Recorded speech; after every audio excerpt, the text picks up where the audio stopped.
News 18 Punjab Haryana Himachal देख रहे सारे दर्शकों का स्वागत है। मैं हाँ रोहित बंसल पक्का। अज तो करीब 1 साल पहला पटियाले के लोगों ने अपनी सत्ता की वागडोर परनीत कौर नूं सौंपी। परनीत कौर ने वह वागडोर किस तरह संभाली, इस दे लई गल करने लई साडे नाल खुद मौजूद ने परनीत कौर जी। सत श्री अकाल मैम, स्वागत है न्यूज़ 18 पंजाब हरियाणा हिमाचल ते।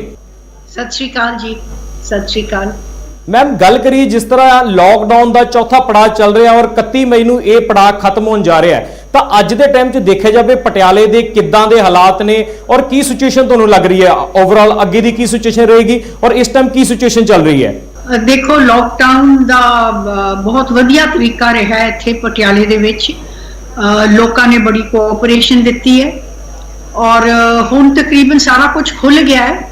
बस जिहड़ा करफ्यू है 7 बजे सवेरे शाम तो लैके 7 बजे सवेर तक, वो बहुत स्ट्रिक्टली इन्फोर्स कर रहे हैं असी और काफ़ी कुछ खुल गया है।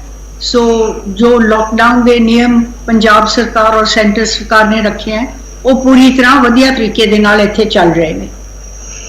जी मैम, जे मैं गल करा पंजाब सरकार और केंद्र सरकार के फैसलों की, तो लॉकडाउन दे विच पंजाब सरकार और केंद्र सरकार के फैसलों को किस तरह देखते हो? जिस तरह लोग कह रहे हैं कि जिस टाइम कोरोना शुरू होया, कोरोना पीक ते है या कोरोना की शुरुआत होंदी है, उस टाइम लॉकडाउन लगाया जाता है, पर अज के टाइम देखा जाए केस वध रहे हैं, पर लॉकडाउन नूं किते ना किते ढिला किया जा रहा है, कर्फ्यू नूं किते ना किते ढिला किया जा रहा है। तो ओवरऑल पंजाब सरकार और केंद्र सरकार के फैसलों को तुसीं किस तरह देख रहे हो? देखो, फैसले तकरीबन एक ही है। केंद्र सरकार तो मांग की थी कि जोनिंग हटाई सानू आप करनी चाहिए है, उन्होंने सारिया स्टेट्स नूं मंजूरी देती। कई यह जे मसले ने कि स्टेट सरकार नूं ज्यादा पता हुंदा है ना कि सेंटर सरकार नूं, वो ब्रॉड पॉलिसी सारियां लई बनांदे ने। तो मेरे ख्याल च इंटरैक्शन दे विच पीएम दे नाल सीएम्स दी इंटरैक्शन दे विच काफी कुछ सुधार आया है। ते जो पंजाब दा लॉकडाउन का सिस्टम है, सब तो पहले ये समझ के दी गंभीरता समझ के पंजाब ने लॉकडाउन करता सी। ये लॉकडाउन जरूरी सी क्योंकि ये विच असी तैयारी भी करनी सी कि इस महामारी नूं किस तरह असी हैंडल करना है। वो सारा कुछ वधिया तरीके दे नाल इन प्लेस आ गया है। मैम जी, मैं गल करा तो तुहाडे एमपी तुसीं चौथी बार बने 2019 दे विच और अज दे टाइम च तकरीबन 1 साल तुहानूं पूरा हो चुका है। ये 1 साल दी जे मैं गल करा तो पूरा 1 साल किस तरह रहा? ये 1 साल दे विच जेड़े तां पार्लीमेंट चली जद उदों एज एन ओपोजिशन मैंबर जो साडी ओपोजिशन असी कांग्रेस पार्टी और साडे साथियां ने ओपोजिशन दे विच जेड़े मुद्दे चक्के, वो मुद्दियां दे विच हिस्सा पाया। अपनी कंस्टिट्यूएंसी दे जेड़े मुद्दे सी वो चक्के भी, कुछ काम करवाए भी, मंजूरी जिस तरह रेलवे ओवर ब्रिज वगैरह राजपुरा और पटियाले दे विच जेड़े काम सीगे वो लैके गए, रेलवे लाइन दे मसले चक्के। बाकी जो साडे पंजाब दे मसले खास करके जो फार्मर्स दे इशूज सी वो चक्के मैंने। और अंत दे विच जब लॉकडाउन इमिनेंट सीगा, होने वाला सीगा, तो मैं जरूर ये सुचेत किया थी सेंटर सरकार नूं कि तुसी वध तो वध जिहड़ा लेबर है ओहदी ख्याल जरूर रखना लॉकडाउन दे विच। पर उन्होंने मेरे ख्याल च पूरा इस ते तवज्जो नहीं की और यही हुण अज माइग्रेंट्स का हाल तुसी देख रहे हो की हो रहा है। मैम जी, गल की जाए तो इस लॉकडाउन के टाइम के एक अहम फैसला लिया गया केंद्र सरकार वालों कि कुछ साल के लिए जिहड़ा एमपी लैंड फंड है उसनूं खत्म कर दिता गया। तो उस फैसले नूं किद्दां देखदे हो? कि ये केंद्र सरकार का सही फैसला या तुसीं इस दे विरोध करदे हो इस चीज़ का कि एमपी लैंड फंड नूं जो खत्म किया गया? देखो, एमपी लैंड फंड जिहड़ा है ना बहुत थोड़ा सीगा, पर ये नाल ये सेंटर सरकार दा और स्टेट सरकारां दा फायदा ही हुंदा सी क्योंकि असी अपना एमपी लैंड फंड लोकां दे हित दे विच ही करना इस्तेमाल और वो डिवेलपमेंट दे विच ही जांदा थी, वो इधर उधर नहीं जांदा सी।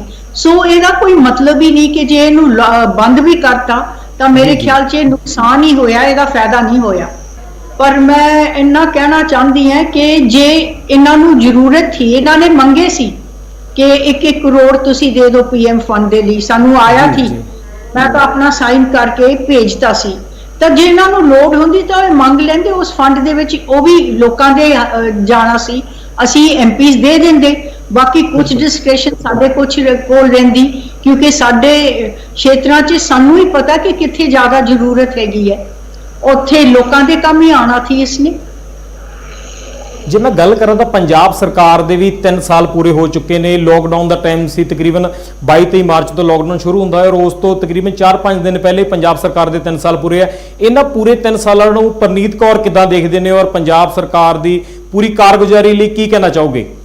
ਦੇਖੋ, ਮੈਂ ਤਾਂ ਸੋਚਦੀ ਹਾਂ ਕਿ 10 ਸਾਲ ਦੇ ਮਿਸਰੂਲ ਦੇ ਬਾਅਦ ਜੋ ਪ੍ਰੋਬਲਮਸ ਸਾਨੂੰ ਖੜੀਆਂ ਕਰਕੇ ਦਿੱਤੀਆਂ ਸੀ ਜੀ, ਉਹ ਪ੍ਰੋਬਲਮਸ ਨੂੰ ਡੀਲ ਕਰਦੇ ਹੋਏ ਔਰ ਜਿਹੜੀਆਂ ਹਾਲਾਤਾਂ ਦੇ ਵਿੱਚ ਕਿ ਜਿੱਥੇ ਮਾਲੀ ਹਾਲਤ ਇੰਨੀ ਖਰਾਬ ਸੀ, ਸਾਨੂੰ ਕੋਈ ਸੈਂਟਰ ਤੋਂ ਖਾਸ ਨਾ ਪੈਕੇਜ ਆਇਆ, ਨਾ ਸਾਨੂੰ ਜੋ ਮੰਗਦੇ ਸੀ, ਨਾ ਸਾਡਾ ਕੋਈ ਜਿਹੜਾ ਡੈਟ ਸੀ ਉਹਨੂੰ ਜਿਹੜਾ 31,000 ਕਰੋੜ ਜਿੰਨਾ ਵੀ ਸੀਗਾ ਪਹਿਲੇ ਛੱਡ ਕੇ ਉਹਨੂੰ ਕਨਵਰਟ ਕਰਕੇ ਗਈ ਸੀ ਅਕਾਲੀ ਔਰ ਬੀਜੇਪੀ ਗਵਰਨਮੈਂਟ, ਕੋਈ ਮਦਦ ਨਹੀਂ ਮਿਲੀ।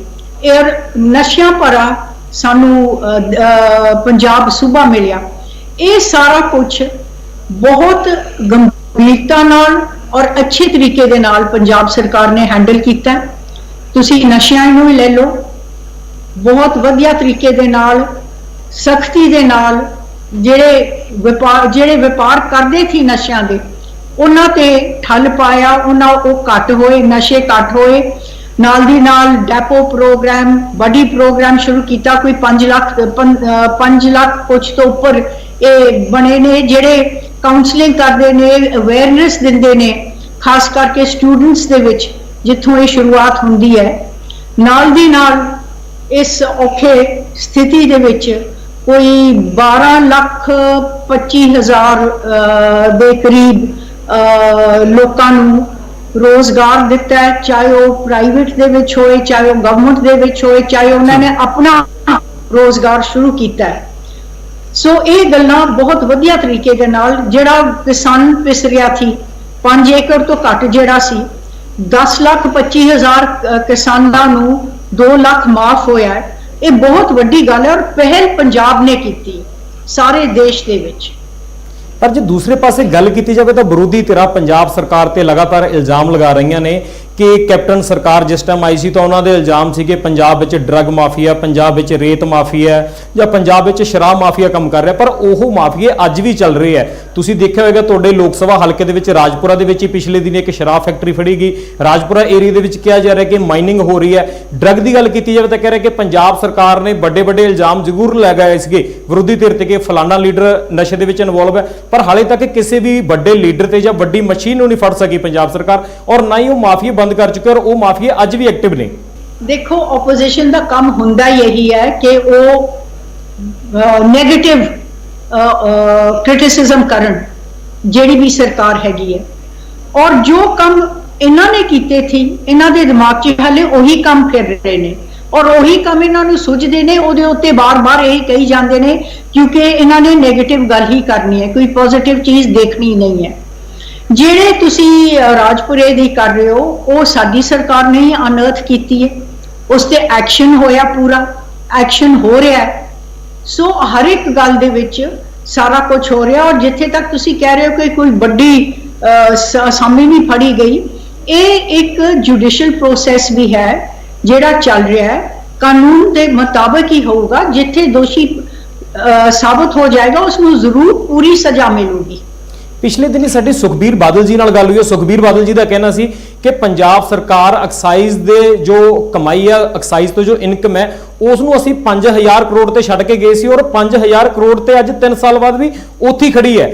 ਉਹ ਇਨਕਮ ਵੱਧ ਨਹੀਂ ਸਕੀ, ਜਦੋਂ ਕਿ ਹਰਿਆਣਾ ਸਾਡੇ ਤੋਂ ਛੋਟਾ ਸਟੇਟ ਹੈ, ਉਹਨਾਂ ਦੀ ਇਨਕਮ ਸਾਡੇ ਨਾਲੋਂ 1000 ਕਰੋੜ ਜ਼ਿਆਦਾ, ਤਕਰੀਬਨ 6 ਕਰੋੜ ਹੈ। ਤਾਂ ਇਹ ਐਕਸਾਈਜ਼ ਮਹਿਕਮਾ ਖਾਸ ਕਰਕੇ ਕੈਪਟਨ ਅਮਰਿੰਦਰ ਸਿੰਘ ਕੋਲੇ ਖੁਦ ਹੈ, ਪਰ ਐਕਸਾਈਜ਼ ਦੇ ਵਿੱਚ ਇਨਕਮ ਨਾ ਵਧਣਾ। ਔਰ ਪਿਛਲੇ ਦਿਨੀ ਤੁਸੀਂ ਦੇਖਿਆ ਹੋਵੇਗਾ ਪੰਜਾਬ ਸਰਕਾਰ ਦੇ ਬਹੁਤ ਸਾਰੇ ਐਮਐਲਏ ਨੇ, ਚਾਹੇ ਮੈਂ ਰਾਜਾ ਵੜਿੰਗ ਦੀ ਗੱਲ ਕਰਾਂ, ਕੁਲਵੀਰ ਜੀਰਾ ਦੀ ਗੱਲ ਕਰਾਂ, ਰਾਜਕੁਮਾਰ ਵੇਰਕਾ ਦੀ ਗੱਲ ਕਰਾਂ, ਇਸ ਤੋਂ ਇਲਾਵਾ ਮੰਤਰੀਆਂ ਨੇ ਇਲਜ਼ਾਮ ਲਗਾਏ ਸੀ ਕਿ ਕਿਤੇ ਨਾ ਕਿਤੇ ਐਕਸਾਈਜ਼ ਦੇ ਉੱਤੇ ਵਾਈਟ ਪੇਪਰ ਲਿਆਉਣ ਦੀ ਲੋੜ ਹੈ, ਐਕਸਾਈਜ਼ ਦੇ ਵਿੱਚ ਕੋਈ ਘੁਟਾਲੇ ਹੋ ਰਹੇ ਆ, ਉਹਨਾਂ ਨੂੰ ਉਜਾਗਰ ਕਰਨ ਦੀ ਲੋੜ ਹੈ।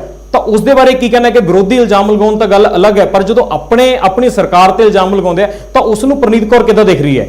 ਉਹ ਜਿਹੜੇ ਇਲਜ਼ਾਮ ਲਗਾਏ ਹੈ ਉਹਨਾਂ ਦੇ ਉੱਤੇ ਕਮੇਟੀ ਵੀ ਬੈਠ ਗਈ, ਇਹਨਾਂ ਦੇ ਗਰੁੱਪ ਵੀ ਬਣਾਇਆ ਗਿਆ ਮਿਨਿਸਟਰਸ ਦਾ। ਔਰ ਇਹ ਦੇਖੋ ਇਹ ਡੈਮੋਕ੍ਰੈਟਿਕ ਸਿਸਟਮ ਹੈਗਾ, ਇਹ ਖੂਬਸੂਰਤੀ ਹੈ ਡੈਮੋਕ੍ਰੈਟਿਕ ਸਿਸਟਮ ਦੀ ਕਿ ਜੇ ਆਪਣੇ ਵਿੱਚੋਂ ਵੀ ਜਾਂ ਕੋਈ ਵੀ ਇਲਜ਼ਾਮ ਲਗਾਏ ਇਹ ਜਿਹਾ ਸੀਰੀਅਸ ਇਲਜ਼ਾਮ, ਉਹਦੇ ਉੱਤੇ ਛਾਣਬੀਣ ਕਰਕੇ ਉਹਨੂੰ ਸੁਧਾਰਨ ਦੀ ਕੋਸ਼ਿਸ਼ ਹੁੰਦੀ ਹੈ ਔਰ ਉਹ ਜਾਰੀ ਹੈਗੀ ਹੈ। ਜੇ ਅਸੀਂ ਗੱਲ ਕਰੀਏ ਪਿਛਲੇ ਦਿਨੇ ਤੁਹਾਡੇ, ਮੈਂ ਲੋਕ ਸਭਾ ਹਲਕੇ ਦੀ ਗੱਲ ਕਰਾਂਗਾ, ਰਜਿੰਦਰ ਜੀ ਦੀ ਗੱਲ ਕਰਾਂਗਾ, ਨਿਰਮਲ ਜੀ ਦੀ ਗੱਲ ਕਰਾਂਗਾ, ਹਰਦਿਆਲ ਕੰਬੋਜ ਜੀ ਦੀ ਗੱਲ ਕਰਾਂਗਾ, ਤਾਂ ਪਿਛਲੇ ਦਿਨੇ ਉਹਨਾਂ ਨੇ ਕਿਹਾ ਕਿ ਮੁੱਖ ਮੰਤਰੀ ਨੂੰ ਸਾਨੂੰ ਮਿਲਣ ਦਾ ਟਾਈਮ ਨਹੀਂ ਮਿਲ ਰਿਹਾ ਔਰ ਮੁੱਖ ਮੰਤਰੀ ਸਾਡੇ ਕੰਮ ਨਹੀਂ ਕਰ ਰਹੇ। ਇੱਕ ਵਿਧਾਇਕ ਨੇ ਤਾਂ ਇੱਥੋਂ ਤੱਕ ਕਹਿ ਦਿੱਤਾ ਕਿ ਮੈਂ ਸੀਐਮ ਰਿਹਾਇਸ਼ ਦੇ ਬਾਹਰ ਧਰਨਾ ਲਗਾਵਾਂਗਾ। ਤਾਂ ਇਹ ਜਿਹੜੇ ਬਾਰ-ਬਾਰ ਨਾਰਾਜ਼ਗੀਆਂ ਐਮਐਲਏ ਦੀਆਂ ਕੈਪਟਨ ਸਾਹਿਬ ਨਾਲ ਆ ਰਹੀਆਂ ਕਿ ਸਾਨੂੰ ਮਿਲਣ ਦਾ ਟਾਈਮ ਨਹੀਂ ਮਿਲਦਾ ਔਰ ਅਫਸਰਸ਼ਾਹੀ ਸਾਡੇ ਕਹਿਣੇ ਦੇ ਵਿੱਚ ਨਹੀਂ ਹੈ, ਤਾਂ ਮੈਂ ਸਵਾਲ ਇਹ ਪੁੱਛਣਾ ਚਾਹਾਂਗਾ ਕਿ ਪ੍ਰਨੀਤ ਕੌਰ ਨੂੰ ਕਦੇ ਇਸ ਤਰ੍ਹਾਂ ਦੀ ਦਿੱਕਤ ਆਈ ਹੈ ਕਿ ਕੋਈ ਅਫਸਰ ਨੂੰ ਕੰਮ ਕਿਹਾ ਹੋਵੇ ਔਰ ਅਫਸਰ ਉਹਨਾਂ ਦਾ ਕੰਮ ਨਾ ਕਰੇ? ਕਿ ਪ੍ਰਨੀਤ ਕੌਰ ਜੀ ਨੂੰ ਇਦਾਂ ਦੀ ਦਿੱਕਤ ਆ ਰਹੀ ਹੈ? ਦੇਖੋ ਮੈਨੂੰ ਦਿੱਕਤ ਨਹੀਂ ਆਈ ਔਰ ਮੇਰੇ ਖਿਆਲ 'ਚ ਜਿੰਨੇ ਕੰਮ ਪਟਿਆਲੇ ਦੇ ਲੋਕ ਸਭਾ ਦੇ ਵਿਧਾਇਕਾਂ ਦੇ ਹੋ ਰਹੇ ਹੈ ਸ਼ਾਇਦ ਕਿਤੇ ਹੋਰ ਨਹੀਂ ਹੋ ਰਹੇ। ਤਾਂ ਜੋ ਇਹ ਮਿਲ ਵੀ ਗਏ ਨੇ ਮੁੱਖ ਮੰਤਰੀ ਸਾਹਿਬ ਨੂੰ ਜੀ ਜੀ, ਔਰ ਮੈਂ ਇਹਦੇ ਵਿੱਚ ਜ਼ਿਆਦਾ ਨਹੀਂ ਜਾਣਾ ਚਾਹੁੰਦੇ ਕਿਉਂਕਿ ਜਿਹੜੇ ਵਿਧਾਇਕ ਵਧੀਆ ਤਰੀਕੇ ਨਾਲ ਆਪਣੇ ਇਲਾਕੇ ਦੇ ਕੰਮ ਕਰਦੇ ਨੇ ਉਹਨਾਂ ਨੂੰ ਇਹੀ ਲੱਗਦਾ ਹੈ ਕਿ ਸਾਡੇ ਕੰਮ ਘੱਟ ਹੋ ਰਹੇ ਨੇ, ਅਸੀਂ ਹੋਰ ਕਰਾਣੇ ਨੇ। ਔਰ ਜੋ ਵਿਧਾਇਕ ਮੇਰੇ ਨਾਲ ਕੰਮ ਕਰਦੇ ਨੇ ਮੇਰੇ ਖਿਆਲ 'ਚ ਉਹ ਆਪਣੇ ਇਲਾਕਿਆਂ ਦੇ ਵਿੱਚ ਪੂਰਾ ਆਪਣਾ ਜ਼ੋਰ ਲਾ ਕੇ ਕੰਮ ਕਰਾਉਂਦੇ ਨੇ। ਐਸੀ ਕੋਈ ਗੱਲ ਨਹੀਂ ਹੈ, ਇਹਨਾਂ ਦੇ ਕੰਮ ਸਾਰੇ ਹੋ ਰਹੇ ਨੇ। ਕੰਮ ਵੈਸੇ ਕਦੀ ਮੁੱਕਦੇ ਨਹੀਂ, ਤੁਸੀਂ ਇੱਕ ਕੰਮ ਨੂੰ ਖਤਮ ਕਰੋ ਤਾਂ 10 ਹੋਰ ਖੜੇ ਹੋ ਜਾਂਦੇ ਨੇ। ਤਾਂ ਮੇਰੇ ਖਿਆਲ 'ਚ ਜੇ ਹੁਣ ਤੁਸੀਂ ਇਹਨਾਂ ਨੂੰ ਪੁੱਛੋ ਤਾਂ ਪਤਾ ਲੱਗੂਗਾ ਕਿ ਜਿੰਨੇ ਕੰਮ ਜਿੰਨੀ ਡਿਵੈਲਪਮੈਂਟ ਇਹਨਾਂ ਨੂੰ ਇੱਕ ਨੂੰ ਪੁੱਛੋ ਕਿ ਤੁਹਾਡੇ ਇਲਾਕੇ 'ਚ ਪੈਸੇ ਕਿੰਨੇ ਆਏ, ਤੁਹਾਡੇ ਇਲਾਕੇ 'ਚ ਕੰਮ ਕਿੰਨੇ ਹੋਏ, ਤਾਂ ਤੁਹਾਨੂੰ ਵਧੀਆ ਹੀ ਜਵਾਬ ਮਿਲਣਗੇ। ਜੇ ਮੈਂ ਗੱਲ ਕਰਾਂ ਪੰਜਾਬ ਦੀ ਅਫਸਰਸ਼ਾਹੀ ਦੀ ਔਰ ਕਾਂਗਰਸ ਸਰਕਾਰ ਦੀ, ਕਾਂਗਰਸ ਦੇ ਐਮਐਲਏ ਲਗਾਤਾਰ ਕਹਿ ਰਹੇ ਕਿ ਅਫਸਰ ਸਾਡੀ ਨਹੀਂ ਸੁਣ ਰਹੇ। ਇੱਥੋਂ ਤੱਕ ਕਿ ਸੁਨੀਲ ਜਾਖੜ ਜੀ ਵੀ ਇਸ ਚੀਜ਼ ਦਾ ਦਾਅਵਾ ਕਰ ਚੁੱਕੇ ਨੇ ਕਿ ਕਿਤੇ ਨਾ ਕਿਤੇ ਅਫਸਰ ਸਾਡੇ ਐਮਐਲਏ ਨਾਲ, ਸਾਡੇ ਮੰਤਰੀਆਂ ਨਾਲ ਕੋਆਰਡੀਨੇਟ ਨਹੀਂ ਕਰ ਰਹੇ। ਤਾਂ ਉਸ ਦੇ ਬਾਰੇ ਕੀ ਤੁਹਾਨੂੰ ਲੱਗਦਾ ਕਿ ਵਾਕਿਆ ਜੀ ਪੰਜਾਬ ਦੀ ਸਰਕਾਰ ਦੇ ਉੱਤੇ ਅਫਸਰਸ਼ਾਹੀ ਭਾਰੀ ਹੈ?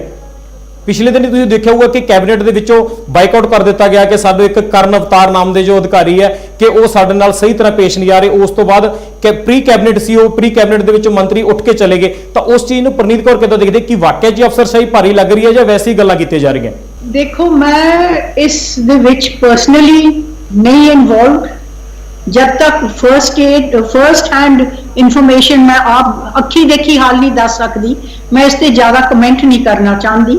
पर इत्थे एक बारी फिर मैं कहना चाहती हैं कि जो इलैक्टेड रिप्रेजेंटेटिव हुंदा है उन्होंने हर वक्त यही फिक्र हुंदा कि मैं वध तो वध काम करावां, और जो अफसरशाही है उन्होंने भी एक हद हुंदी है जिथे तक वो काम कर सकते ने। जो उन्होंने नियम हैगे ने वो अपनी थां अपना काम देखते हैं, असी अपनी थां पोलिटिकली अपना काम देखते हैं। सो थोड़ा बहुता गिव एंड टेक होना चाहिए और वो हो जाऊगा। पर यह गल सही है कि जे जिहड़ा इलैक्टिव रिप्रेजेंटेटिव है उसने जरूर वध चढ़ के अपनी गल करनी है क्योंकि लोग उहदे कोल ही जांदे ने, दिक्कतां उन्हां कोल आंदियां ने, तो उन्होंने अगे अफसरशाही च जाना पैंदा है। तो मेरे ख्याल च ये कदी हो जाता आपस दे विच, पर यह जरूर ठीक हो जाऊगा। ये अच्छी गल है कि दोनों पासियां नूं पता चल जाए कि की प्रॉब्लम्स आपस दे विच है और वो जरूर ठीक हो जाणगे। मैं पंजाब की गल करा तो पंजाब विच कैप्टन सरकार दे 3 साल पूरे हो चुके हैं, 2 साल बाकी है।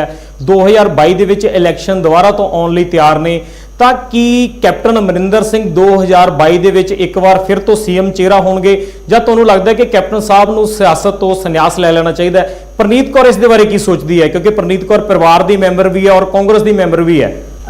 ਦੇਖੋ ਇਹ ਅਸਲੀ ਜਵਾਬ ਤਾਂ ਕੈਪਟਨ ਸਾਹਿਬ ਹੀ ਦੇ ਸਕਦੇ ਨੇ ਤੁਹਾਨੂੰ, ਪਰ ਜਿਸ ਤਰ੍ਹਾਂ ਤੁਸੀਂ ਕਹਿ ਰਹੇ ਹੋ ਪਰਿਵਾਰ ਦਾ ਮੈਂਬਰ ਔਰ ਕਾਂਗਰਸ ਪਾਰਟੀ ਦਾ ਮੈਂਬਰ ਹੁੰਦੇ ਨਾਤੇ ਮੈਂ ਜ਼ਰੂਰ ਚਾਹੂੰਗੀ कि कैप्टन साहब एक बार फिर आन, और उन्होंने कह भी दिता है कि जब तक लोड़ है जब तक वो कर सकते हैं पंजाब की सेवा दे विच वो हासिल ने। ਮੈਂ ਗੱਲ ਕਰਾਂ ਪਟਿਆਲਾ ਸ਼ਾਹੀ ਪਰਿਵਾਰ ਦੀ ਤਾਂ ਉਹਨਾਂ ਦੇ ਵਿੱਚ ਰਣਿੰਦਰ ਸਿੰਘ ਦਾ ਨਾਮ ਵੀ ਆਉਂਦਾ ਹੈ। ਰਣਿੰਦਰ ਸਿੰਘ ਨੇ 2 ਚੋਣਾਂ ਲੜੀਆਂ ਪਰ ਉਹਨਾਂ ਦਾ ਤਜਰਬਾ ਜ਼ਿਆਦਾ ਵਧਿਆ ਨਹੀਂ ਰਿਹਾ। ਤਾਂ ਰਣਿੰਦਰ ਸਿੰਘ ਦੇ ਸਿਆਸੀ ਭਵਿੱਖ ਨੂੰ ਤੁਸੀਂ ਉਹਨਾਂ ਦੇ ਮਾਤਾ ਵੀ ਹੋ ਔਰ ਇੱਕ ਕਾਂਗਰਸ ਪਾਰਟੀ ਦੇ ਤੌਰ ਤੇ ਮੈਂ ਫਿਰ ਗੱਲ ਕਰਾਂਗਾ, ਰਣਿੰਦਰ ਸਿੰਘ ਦੇ ਸਿਆਸੀ ਭਵਿੱਖ ਨੂੰ ਤੁਸੀਂ ਕਿੱਦਾਂ ਦੇਖਦੇ ਹੋ? देखो बेटा तो मेरा ही है, साडा ही है रनिंदर जी, पर मैं इन्ना कहना चाहती हूँ कि उस च काबलियत बहुत है, कम करने की काबलियत बहुत है। उन्होंने ये प्रूव करता नैशनल राइफल एसोसीएशन के प्रधानगी ते इंटरनेशनल एसोसीएशन के राइफल एसोसीएशन ओलंपिक के मीत प्रधान ने। तो मैनू पूरा यकीन है कि जे वो आना चाहन अपने आप और लोग चाहन वो बहुत वधिया तरीके दे नाल लोकां दी सेवा कर सकते हैं। तो बाकी वो अपने अडल्ट हैगे ने, आपे ही अपना फैसला लैणगे, पर जो भी फैसला लैणगे मैं उन्हां दा पूरा साथ लूंगी। मैं जे गल करा अज दे टाइम च सब तो मुद्दा वड्डा जो प्रवासी मजदूरां दा है, प्रवासी मजदूर वापस जा रहे हैं अपने घरां नूं, तां कहा जा रहा कि किते ना किते झोने की लवाई का टाइम आ रहा है, झोने की बिजाई का टाइम आ रहा है। उद्योग है जो लेबर है, लेबर कोले उद्योगों का तजर्बा है, तो उद्योगों के किते ना किते इस चीज़ का असर पेगा। इस चीज़ नूं परनीत कौर किवें देख रही है कि जो मजदूर वापस जा रहे कि उन्होंने पंजाब रोकिया जा सकता सी, कि उन्होंने कोई पैकेज दिता जा सकता सीगा, और किते ना किते इन्हां दे जाण नाल कोई लेबर की समस्या आएगी या नहीं आएगी?